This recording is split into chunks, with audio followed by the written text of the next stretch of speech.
In many ways, if they are prepared to directly threaten the lives of other people, I think there is perhaps a serious debate to be had about whether this is an eco-terrorist organisation and whether that doesn't empower the police to do far more about it. So I'm joined to have this debate. I'm joined by Jerry Hayes, criminal barrister, of course, former Tory member of the House of Commons, one of the awkward squad, and criminal... Not as awkward as you. Well, that may be true. And criminal barrister Diana Constantinidi. Jerry, I mean, we all know these people are a damn nuisance. Yes. And you've got people trying to go to family funerals or get a flight. But they're more than a damn nuisance. They're stopping ambulances. There was a woman who had a stroke and she was paralysed. That's right. There are people who died. And they are asked, look, will you let an ambulance through? The answer is no. That is an utter disgrace. Are they terrorists? Of course they're not terrorists. But they should be treated with the full impact of the criminal law.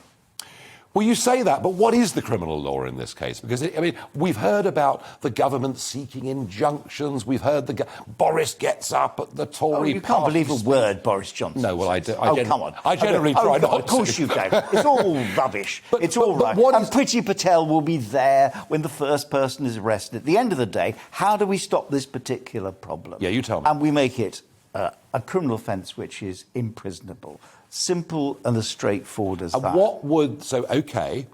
Magistrates' court too, because you don't want to clog up the courts.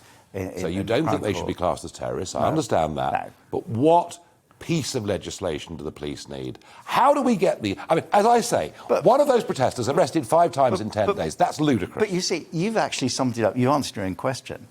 What are the police doing about it? Why aren't the police... There's a paramedic. My son is a critical care paramedic. Right. He'd be on the N25. He hasn't dealt with one of these people. You had to see a paramedic pulling people away to let an ambulance through, which is disgraceful. Jerry, we're all agreed it's disgraceful, but does it need fresh legislation? No, it doesn't need fresh legislation. It needs common sense. OK. It needs proper policing. And that should be applied by the police? Of course. Fine, OK.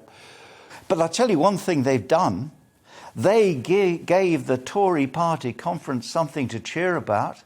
They saved Boris Johnson. They saved Priti Patel, who are not exactly the great people to support freedom. You will now get draconian laws as a result of these people, because Priti Patel would be allowed to do things that the people like you, I suspect you as well... I want the law to be used against bad people, not against good people. Exactly. You know.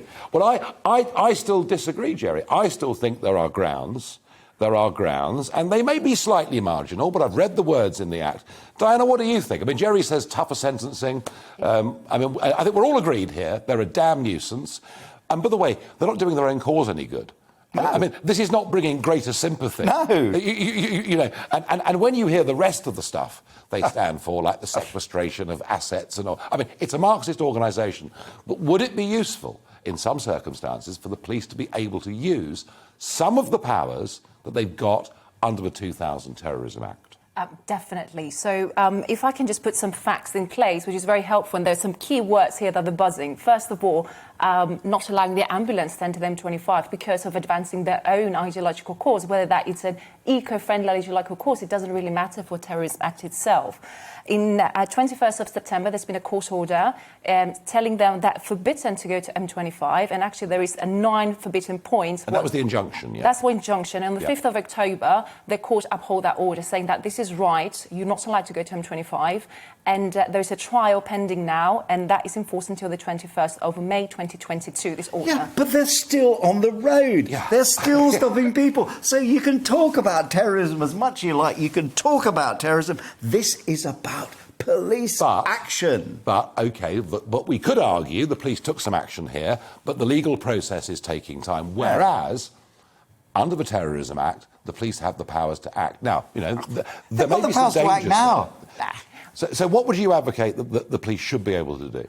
I believe that under the Terrorism Act 2000, there is the scope to actually invite the Crown Prosecution Service to look into, apart from breaching the order that is in place today, of course, to look into the Terrorism Act. And I do understand that the Labour MP, Khalid Mahmoudi, actually invited the audience to look into it and whether they should be referring them as terrorists. And that's something that we should be looking into it under the Terrorism Act.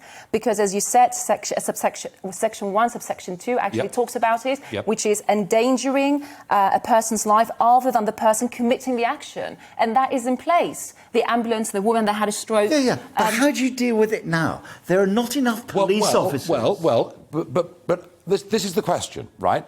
Under the Terrorism Act, the police have much stronger powers to act immediately. But there are not enough people to police it. I think so. It's a nonsense. Look, let's face it. How many of these protesters are there? Is it 120? It's something like that have been actively involved in this. They're threatening to disrupt COP26 when Boris wants this to be a big showcase, 100 world leaders coming to Glasgow and all the rest of it. I mean, there aren't that many of these people to deal with, it seems to me. Now, I suppose it's possible that if you imprison some, you create new martyrs. But I don't think there are that many people who are so batty. It's a policing problem. It's not a terrorism problem. But Jerry, I repeat the point. If they haven't got the necessary powers... They have got the powers. They can arrest these people. Well, you can arrest them and hold them... Look, you've got injunctions, which is a bit of a clunky way of doing it. OK, you can increase the sentences to 2 years. Fair enough. They won't get 2 years. But it's a good deterrent. The big thing is, it's a deterrent. We've got to deter these people. We've got to stop them doing it. You can talk about acts of terrorism. Doesn't matter. You've got to have the police there to stop these people doing what they're doing. But the police take them away. They're taken to the station. They're let out the same day. As you say, there is a court case pending. Trial. Yeah. Trial. I'm sorry. And that's on October the... There hasn't been a trial date, but this order is in place until the 21st of March, May 2020. So there hasn't been a trial date set? No. So this is for the injunction, isn't it? This is for the injunction. Yeah. Hang on. It's not criminal, The injunction actually sets out, you have to set out which roads, all sorts of things. Yes, it's insane. Yeah. So you can keep it's changing. It's got to be very specific. Yeah, so injunctions are clunky, not a good thing. You need... So instead they can move to the M4. Look, we just need more. We just need more police and more deterrence. So, Diana, getting back to this, back to the fairly extraordinary powers that the 2000 Terrorism Act does give the police to pick people up and detain them, and I mean, not forever, obviously, but it does give them power to do it. So who would invoke this? Would it be the police that made the decision they would use the Act? Would it be on instruction from the Home Secretary? How would it work? I believe, in my view, the list of defendants that have been unnamed on the order, but there is a list of these people, if they breach the order, then the Crown Prosecution Service should be investigating and looking into whether, apart from breaching that order, whether they actually form...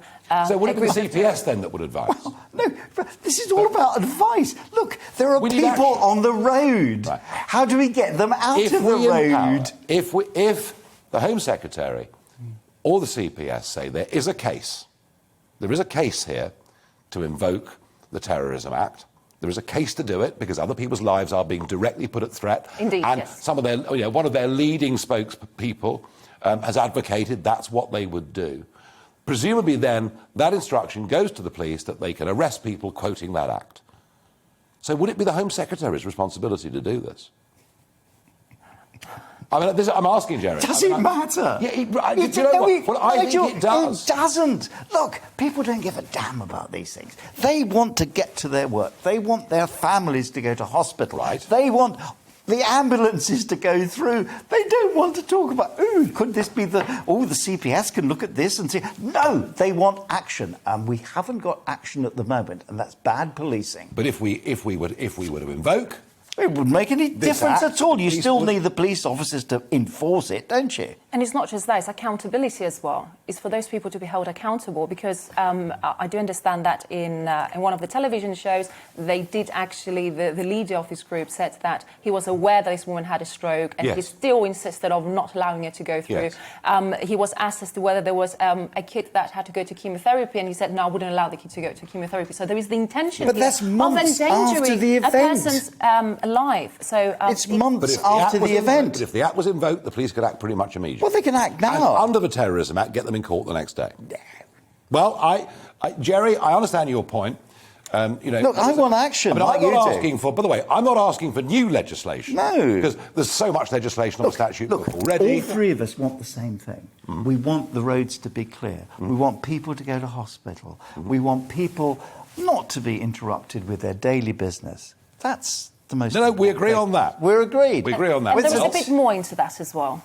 A bit what? A bit more into that. It's not just about, get to what you need to get, but also did these people actually commit a criminal offence? Well, that's and after the terrorism? event. The most important thing is to clear the road. Yeah, well, thank you both, Jerry, Diana. Very interesting debate. Polling on this shows that the number of people that actually support the actions, apart from Prince Charles, of course. Isn't he helpful? Isn't he wonderful? Goodness gracious me. We've got Harry discrediting the royal family, Prince Andrew bringing it into disrepute, and Charles understands their actions. God help us. But we all want action.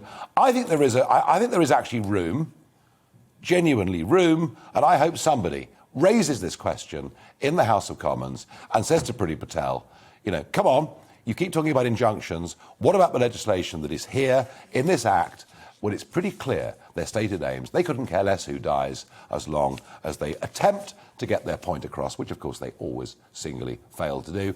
Love your thoughts on this, please. GBviews at gbnews.uk.